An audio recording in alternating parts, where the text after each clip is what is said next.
Right. So we're diving deep today, and we're going to be looking into, a really heavy case, the case of Susana Morales, Mhm. 16 years old, Latina, and she was reported missing back in July of 2022, Mhm. and then just terribly, her remains were found uh, this past February. Yeah. Really tragic situation. It is. And, we've been going through this article from Somascops, and it's just heartbreaking, to be honest. But it's important, right? We need to understand the details of what happened and maybe even more so kind of what it says about some of the bigger problems that maybe this case is showing us. Absolutely. I mean, it's crucial to dissect this information, not just for Susanna and her family, but for everyone, really. What can we learn from this? What can we do better? That's what we want to explore with you today. Right, exactly. Okay, so let's get into it. So Susana Morales, she was reported missing July 26, 2022.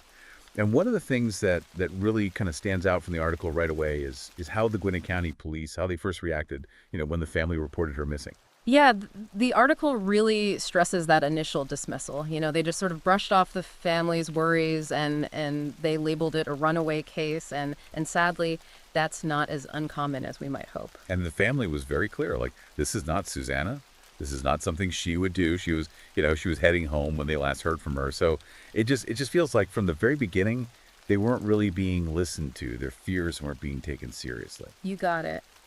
The article makes a point of emphasizing the family's insistence, their absolute certainty that Susanna would never just run away. And that makes that initial dismissal by the police, it makes it even more troubling, right? Especially knowing how things turned out. And it makes you think, what leads to that kind of snap judgment? And what are the consequences of that, for the whole investigation? Then, of course, months go by, and then in February, the news comes out, Susanna's remains were found, and soon after that, a suspect's identified, Miles Bryant.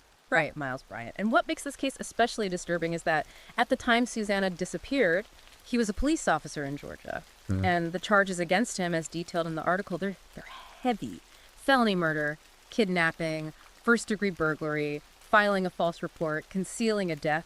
Yeah. It's a lot. It's a lot to take in, and then it gets even more unsettling when you find out that he was fired from his job from the Doraville County Police Department, specifically because of this connection to Susanna's death. And the article also talks about this really troubling pattern of behavior. Yeah, the fact that the article reveals this history of stalking and harassment, behaving inappropriately, and specifically towards women and girls, it's extremely worrisome. It just adds another layer of tragedy to this whole situation. And you have to wonder, how did this kind of behavior go unchecked for so long? And he was being held without bond at the time the article was published.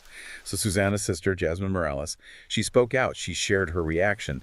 And it's so full of pain, but it's also really insightful in terms of how the family sees everything that happened. Right, her words are powerful. And the article quotes her directly, and you can just hear the shock in her voice.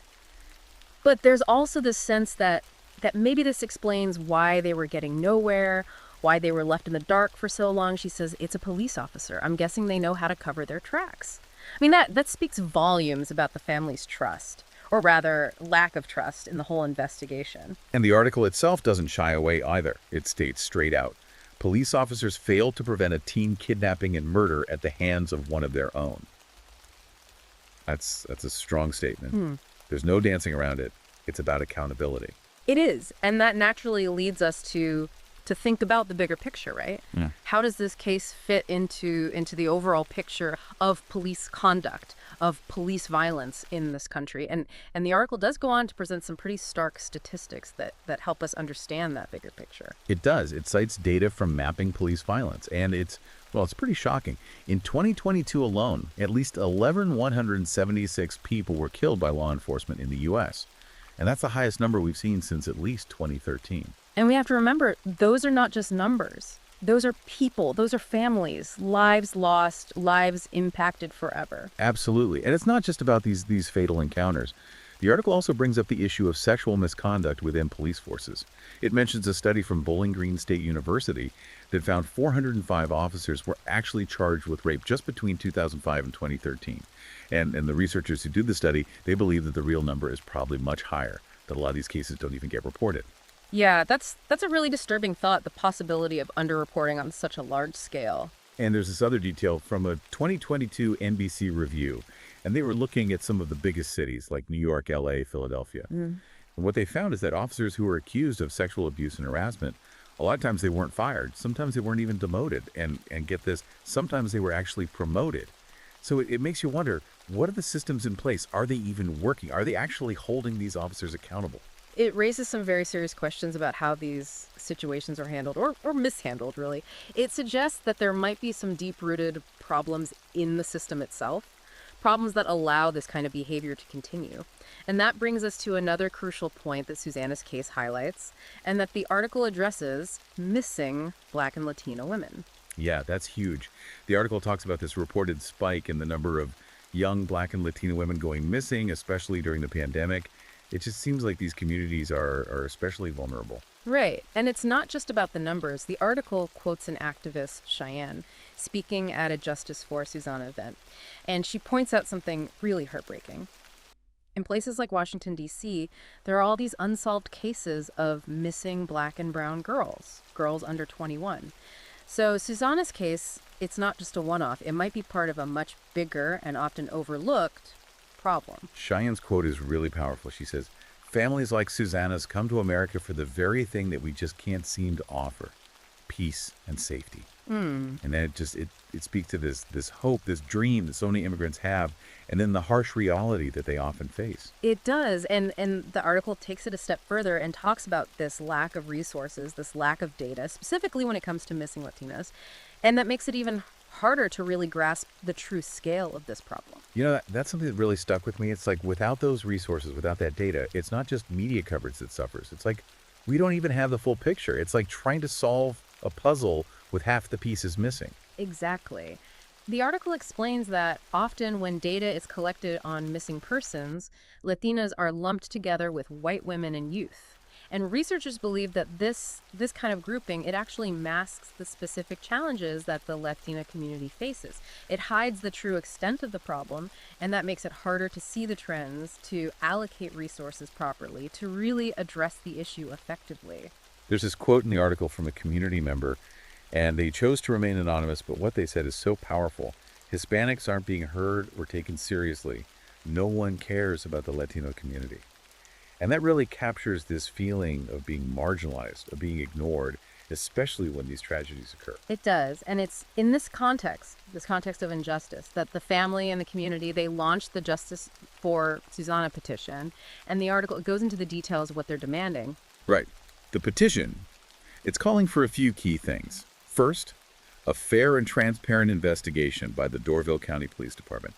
They want to see Miles Bryant convicted. They want him to face the full force of the law. And they want an official acknowledgement that Georgia Code Title 35, the one about the 48-hour waiting period for reporting missing minors, they want that acknowledged because it seems like it was violated in Susana's case. And beyond that, they're demanding something bigger.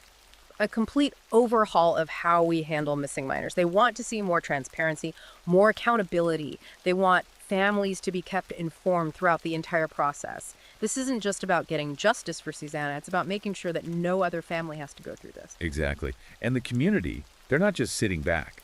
There have been protests, people speaking out, directing their anger and frustration at the Gwinnett County Police Department. The article talks about accusations of discrimination, how the Latino community feels like they're treated differently, like their cases aren't taken seriously. And it's important to remember, as the article points out, Susana's case isn't isolated. She was actually the third missing Latine teenager found dead in that same area, and all within just a month. So you can understand why there's so much outrage, why people are demanding change. Right, and the article, it connects this to something else that's been happening, the controversy surrounding this new Atlanta Police Foundation training facility, what they're calling Cop City. Exactly. The article highlights this opposition to Cop City from activists, Black, Latine, Indigenous, all coming together to fight against it. Hundreds of people have protested this facility, this $90 million facility. They're worried about Black communities being displaced, about the environmental impact, because it would mean destroying a lot of forest land. The article even includes some of the chants for the protests: Stop Cop City, Viva Tortuguita, and it identifies Tortuguita as Manuel Paez Terán, who was a non-binary activist, and they were killed by police during one of the protests against the training center. So it shows you how deep these tensions run, how much mistrust there is between law enforcement and these communities. Absolutely. And the article, it puts Susanna's case right in the middle of all this. It's part of this larger issue of extrajudicial killings, especially of Black Americans and Latin individuals. It's about the systemic problems that exist within law enforcement, problems that haven't been addressed. It's saying that these aren't just isolated incidents, they're all connected. And it's not about the individual officers, not really. The article makes it clear that no matter what the racial makeup of a police department is, Black and Latino people are still more likely to be victims of police brutality. They're more likely to experience the negative effects of a system that honestly has never really served them well. Right. It cites this 2022 police violence report. And one of the findings was that most of the unarmed people killed by police, they were people of color, and more specifically, Black and Latino individuals. They were more likely to be unarmed in those situations and less likely to be seen as a threat. That's a huge disparity. Yeah. And one of the most striking statistics from that report, and the article highlights this, is that Latinos are killed by police at almost double the rate of non-Latine white Americans. Those numbers, they just jump out at you. It's a stark picture of inequality, of a system that's clearly not working the way it should.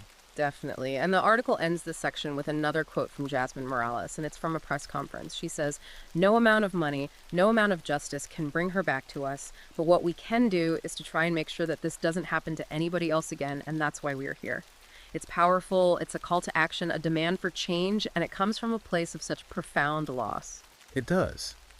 So I guess as we wrap up this deep dive, this look into Susana Morales' case, it's clear this isn't just about one horrific crime.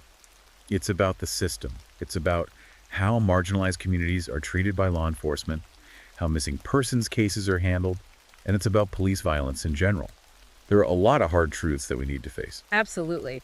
This case and the way the Systimatic article breaks it down, it forces us to confront these uncomfortable realities. We have to acknowledge the inequalities, the injustices, and the urgent need for real change, for accountability. And on that note, I think it's important to leave you with something to think about. Considering everything we've talked about today, what kind of systemic changes do you think would be most effective? What would actually address the issues raised by Susana's case, by all the statistics we've looked at, the violence, the missing persons? It's a question we all need to be asking ourselves. It is. It's a question that demands our attention, our reflection, and most importantly, our action. Thanks for joining us on this deep dive. It's been heavy, but it's important. We'll be back soon with another deep dive. Until then, stay informed, stay engaged, and keep asking the tough questions. We'll see you next time.